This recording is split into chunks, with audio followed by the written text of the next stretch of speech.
Life Audio. Hey there, Heather Creekmore here. Thanks for listening to the Compared to You podcast today. Have you ever felt overlooked? Have you ever felt unseen? Goodness, we're in aging April, and I feel like this is part of the aging process, but maybe you've never connected the dots to that. Maybe you've just always felt overlooked. Today I'm talking to my good friend, Mary DeMuth. She's an author, she's a speaker, she's a wise woman, and she just wrote a book on the most overlooked women in the Bible. And today we hope to encourage you that even if you feel overlooked, God still has a plan for you. And there's many women in Scripture who can relate. Have you gotten your April resource kit yet? Every month we're putting out a list of great resources for you on the topic of the month. This month, resource kit is all about aging. Make sure you're on our mailing list. Go to improvedbodyimage.com. You can sign up there. Also, I've got a free Mirror Fast Bible study you can download. It's 15 days worth of content. Grab it at improvedbodyimage.com. Let's be email friends, and then you'll get all the stuff and be in the know all the time. Also, our next 40-day journey is coming up in June. You can sign up now at improvedbodyimage.com. Now let's get to today's episode.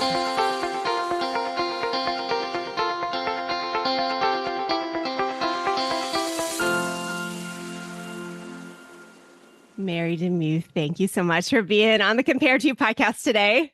It's so good to be here. Thanks for having me. Well, it's always fun to talk to you. We've had lots of these conversations, and I'll make sure to link in the show notes some of our other great conversations. But today I've invited you on to be part of Aging April.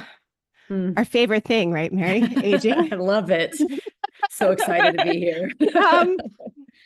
But you just wrote a book on the most overlooked women in the Bible. And it just caught my attention because I thought, overlooked. I think that's one of our greatest fears when it comes to aging. Like, I think that kind of drives a lot of the other things we decide to do or maybe dream about doing in aging, right? Because it's like, oh, no one's going to see me anymore. And I mean, I don't know, like I've felt this happening. Like, what's your experience been? You obviously wrote a book about overlooked women for a reason. Where are you coming from, Mary? Well, let's see. It all started back in junior high at those junior high dances where you're lining the wall, wanting to be unseen but completely seen. And it continues to this day. And I did have an interesting thing happen where we're in a community group with our new church. And one of the daughters came up and said, I want you to go on the mission trip because it'd be like having my grandma come. I was like, but she's like, 17 years old. I'm like, I think you're the right age for me to be your grandmother, but it was a heartwarming sentiment. I don't know. She meant it so kindly, and I was like, oh, and her parents were like, she's not that old. So, it's okay. But yes, I think one of the things that I have watched over the years has been the marginalization of the older folks in our church. As not even marginalization, but complete and utter dismissal. Like they don't count and they don't matter. And that just, it breaks my heart. I'm grateful. I'm in a congregation now that is of all ages and a beautiful spectrum of humanity. But that's not always the case. And even in our culture, and I'm sure we're going to talk about this, even in our culture in particular, we value youth in a morbid way. And it's a twisted way. And we malign or dismiss those who have so much to offer us in way of wisdom and life experience because they have wrinkles or because they're older than us. And that is absolutely not the heart of the gospel. Yeah, agreed. Yeah, as you were talking, I was thinking, and I know you sing, I'm trying to think of the last time I was at a church where someone my age or older was part of the worship team. Like maybe men. But even then, I was actually having a conversation with a woman whose husband is a worship leader, and he was about to turn 40. And she's like, if he doesn't get a job, he's never going to be able to do it because he'll be aged out. Yeah. I mean, that's odd, isn't it? It is. And that's kind of the projection, and it's feeding the problem Yeah. that you're working on very hard about, our comparison to others, our feeling like we don't measure up to impossible beauty standards. This kind of thing Yeah. is it's rampant in our churches, and that's really Yeah. sad, because we should be a winsome, different, kingdom-minded community that Mhm. does things different. And I'll say this too, that relates to it kind of in a sideways way, but you will understand. When I, as a literary agent, talk with publishers who have been in both places, whether they've been in the Christian sphere or the New York sphere, um, they will tell me that it's the Christian publishers that are more fame adjacent and more Mhm. platform obsessed than the normal regular publishers out there. And that to me that is an alarm bell. Mhm. We should be different, but we're not, Yeah. and we're worse. That's even worse. Yeah. Oh, it's interesting, Mary, since you went that direction. We'll get back to aging. I think, even though you and I have this very specific thing in common, like I think it applies to everything career wise or really anything you're Mhm, trying to mhm, pursue. But I just said these words last week. Like, I don't know why I'm invisible. mhm, And it was mhm, because I saw someone online and they're writing a book, and it's the first time a book has ever been mhm. out on this topic. And I said to a friend, I'm like, I'm written for. I don't know why I'm invisible. Right. And it's true, like in those moments, like what do we do? Like, what do you do with that? I know you've written a lot on Instagram and stuff about these feelings.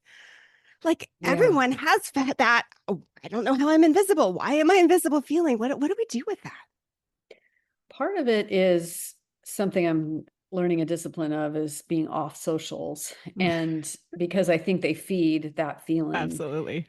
because I probably wouldn't know that I was being overlooked if I Right. wasn't on That's a the good socials. point. So there's that. But I have to go back to, and again, I don't do it perfectly by any stretch, but going back to that passage in Corinthians where it says each man's, work is going to be made evident. There's going to be wood, there's going to be hay, there's going to be stubble. The fire is going to refine it. And I think a lot of the things that we think are shiny on earth Mm, are just hay and mm, straw, and things that we think are hay and straw on this earth are actually gold on the other mhm, side. And so we have to kind of preach the gospel to ourselves and say, yeah, I'm overlooked. Yeah, the words that I say don't matter as much as these splashy folks, but am I being faithful? Am I taking the next right step that God is asking me to do? I'm not going to hear, well done, good and faithful servant, from the masses. I'm going mm. to hear it from one. And Yeah. that should be the audience I am most obsessed with. Yeah. That's really good. So what do we do when we want to be faithful and shiny, Mary? Especially as we age, like I would have almost used that word shiny to Mm-hmm. describe, I think, the feeling, because I think it does feel like, oh, like I'm losing my shininess. It's no Yeah. longer The the, luster. Mm-hmm. yeah, like it's not a look over here kind of thing when you walk in the room anymore. Yeah. And it's funny because I just did this episode and I compared it to the game BS. Right. Have you ever played the bluffing game BS? Now, someone told me it Mm-hmm. was a drinking game. I didn't know that. I went to a low Christian college. I apologize if I offended anyone in that. But we played the card game and you call BS if someone was bluffing. And I just did this episode where I talked about how so many of us are convinced that we were totally happy with our bodies before. Like if I could just go back Mm-hmm. to the body I had 10 years ago, oh, then I'd be happy now, or 20 years ago, whatever. Right. And so I did this little thing like I call BS. You probably weren't, completely, Mm-hmm. there. And let's kind of go through some diagnostic things. And I kind of think it's the same with aging. Mm-hmm. Like I kind of believe that we might have a little bit of revisionist history as we think about how great we felt when we were younger. But it's I think still you're right. hard. No, I think you're right. And I think, but then I look back to some pretty interesting pieces of my life, like I really wouldn't want to go back to all the sleeplessness of babies. Mm-hmm. That was really rough. Mm-hmm. And I was not very happy during that time because I was really grumpy because I had no Not sleep. shiny. Not I shiny. was not Just shiny then. any Yeah. shine I had was the spit up on me, but Right. it was no shiny. So but I do think you're right. I think as we age too, I think at least this is my experience, is I have a little bit of a lament there of that I didn't understand what I had in the moment. Mm. You know, like this regret of, I think about the heyday of going back to writing, you know, the Christian writers conferences of the mid 2000s to the like 2010s, 2015s. They were hopping, Mm-hmm. and it was a really fun atmosphere. But in the moment of it, I didn't think, stop, slow down. This is going to end. Mm-hmm. And this is not going to ever happen again. And enjoy this moment. And so I Mm-hmm. think that's part of, there's a melancholy and aging of, I wish I would have, you know, just cherished that moment more, Right. lived it more instead of always looking for the next thing, always looking for the next thing. Right. Right. Well, and it's like this drive through our 20s, 30s, even 40s. Hmm. I got to Hmm. get there. I got to get there. And Hmm. then it's like, Hmm. you're there. I It's got like, there. is this there? It doesn't look like there. I didn't expect there to be like this. Like, shouldn't there be more balloons or something shiny here? Yeah. I mean, I get that too. So use the word lament. What does that look Mhm. like for you? I teach a workshop to not only writers, but just people with issues, and we all have them. So normal people in the world, and teach through the lament psalms. And these are psalms that David and or others have said, "Why, Lord? How long, O Lord? How long?" But they end with praise. I think too often, though, that if we do write our own lament psalm, which is what I teach how to do, we want to jump over to, but I love you, Jesus, and everything's Right. great in here, so awesome. We need to spend some time naming what we're lamenting. Yeah. I have written a lament psalm about aging Mm. because it's not for the faint of heart, Mhm. and it is part of your sanctification journey. It doesn't feel good. Mhm. And it is the art of entropy. You're going from order Mhm. to disorder, and you're continually going into Mhm. disordered states.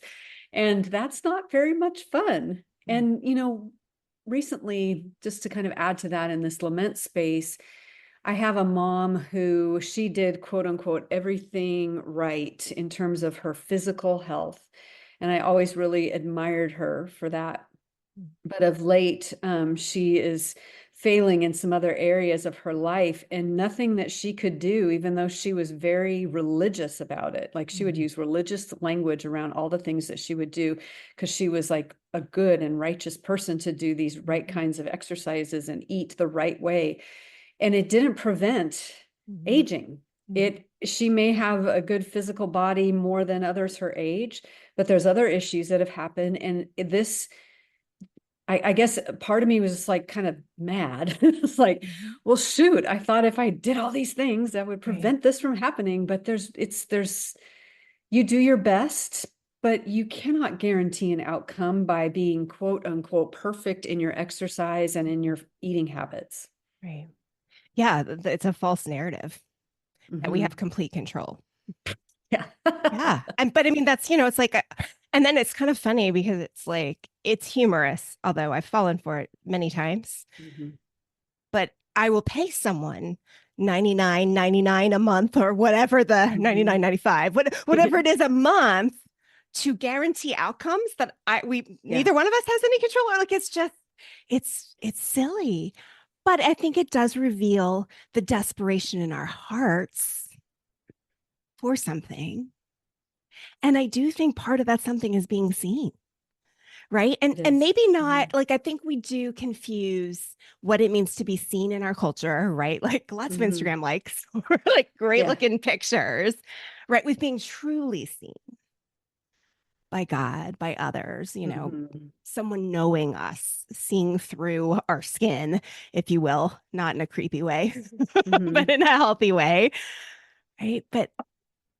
But the fear is there that unless I look a certain way on the outside, no one will get that close.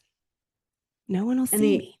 the odd thing is that persona we've developed so that people can see us, in our most beautiful light, prevents intimacy and prevents us from getting really known.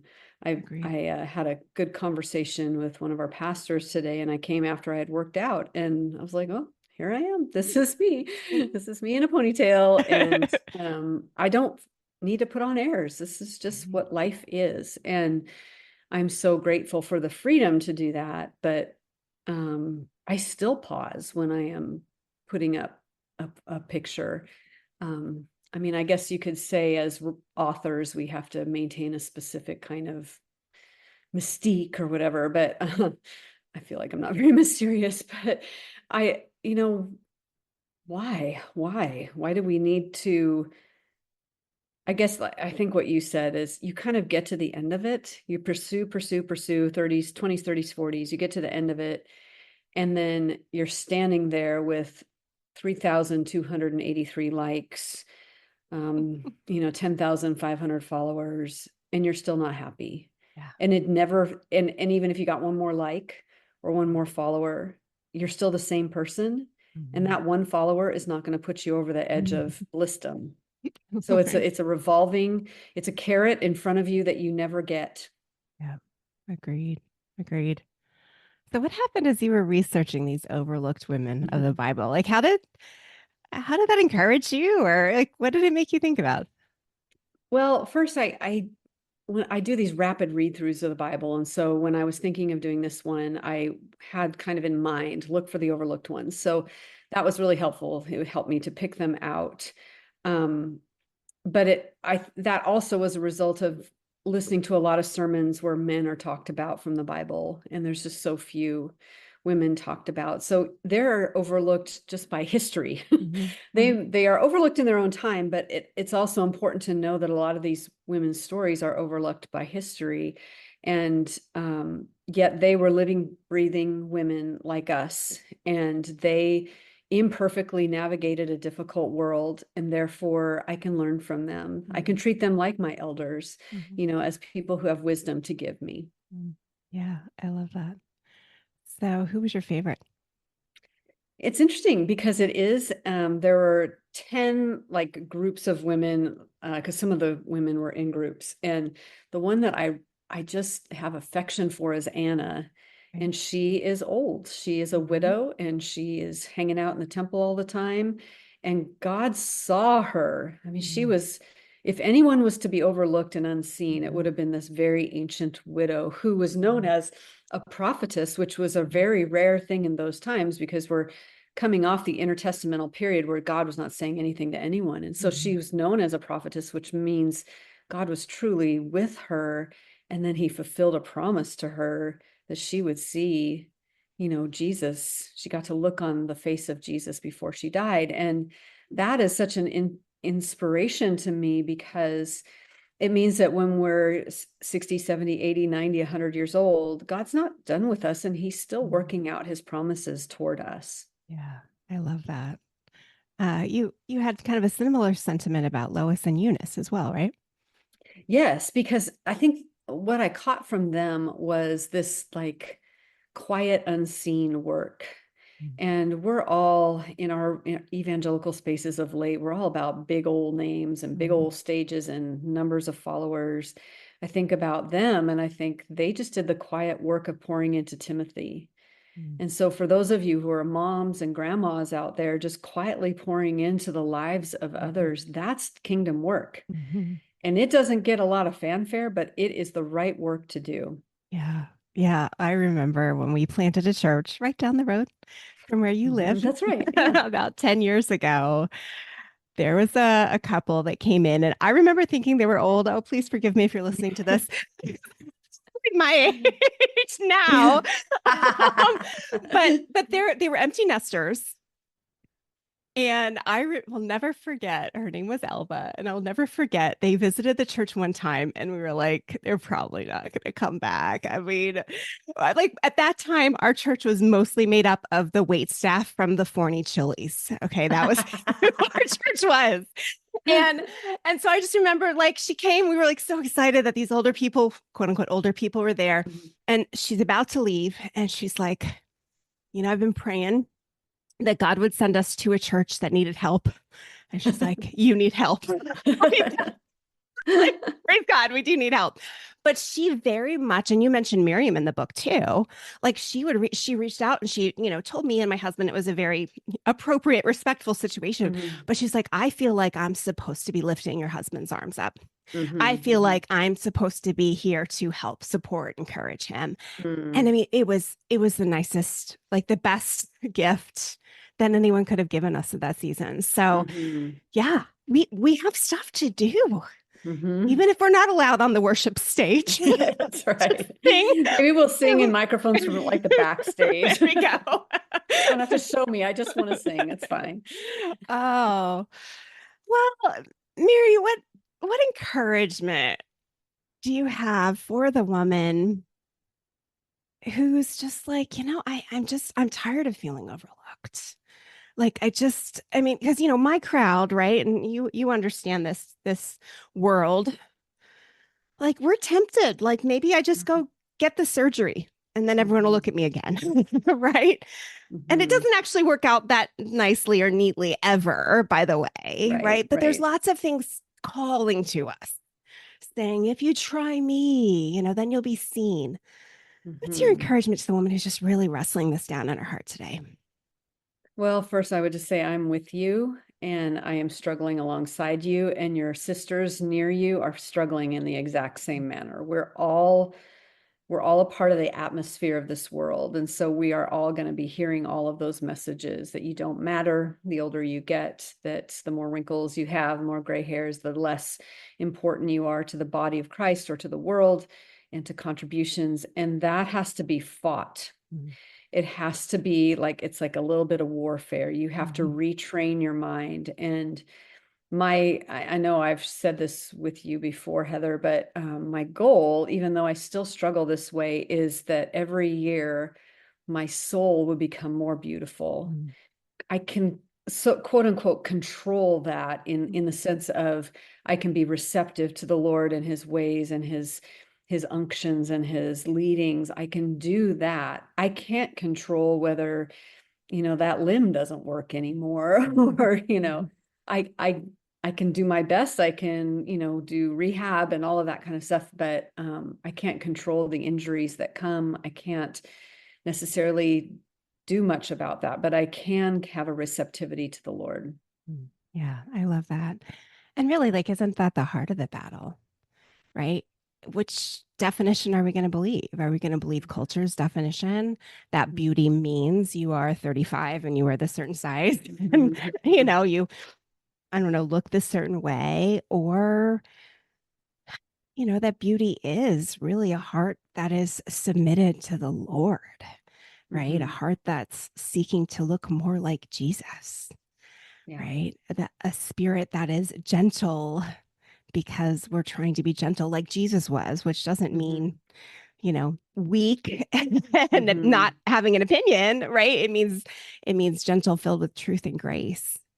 Oh yeah, I love that. Well, tell us where we can get Most Overlooked Women of the Bible. And I bet you put out like 17,000 books a year, I think it is now. What other projects do you have going, Mary? Oh gosh. So the last one in that series is the most overwhelmed women in the Bible. Oh, that'll be good. One, okay. Yeah, that one comes out. I have one, 199 prayers to pray for your adult children. I have one that is called, I can't remember what the title is, but it's something about surrender, and it's with IVP, and it's featuring my art, which is really fun. The Freedom of Surrender, that's what it's called. Okay, love that. And then I have one on restoring, which I think comes out next year. Okay. But people can find Most Overlooked Women anywhere books are sold. I do have a little tool for those of you I wrote this book in the middle of church hurt, and in the aftermath of church hurt, I'm launching it. And so I have a free checklist at marydemuth.com/church hurt. Okay. And what I have found that there is a lot of overlooking going on when it comes to that. And a lot of us who have walked through it don't even have words to be able to describe what we've gone through. So this is a checklist. So you can go through and just kind of check, oh yeah, this, yep, that, yep, this. And it's just a tool to help you be able to have a conversation with someone about it and say, these are the 7 things I've worked through in my church hurt. And now I can talk about it, because before I didn't even have language for it. Yeah, that's good. That's good. Okay. So marydemuth.com/church hurt. We'll put the link to that in the show notes, and all the other, okay, 5, not 17,000, but I don't know. In the writer world, I think 5 and 17,000 are kind of equal. It feels like a lot right now. So I hear it. That's amazing, Mary. Well, thank you so much for being on the show today. It's been a joy. Thank you so much. And thank you for watching or listening today. I hope something today has helped you stop comparing and start living. Bye-bye.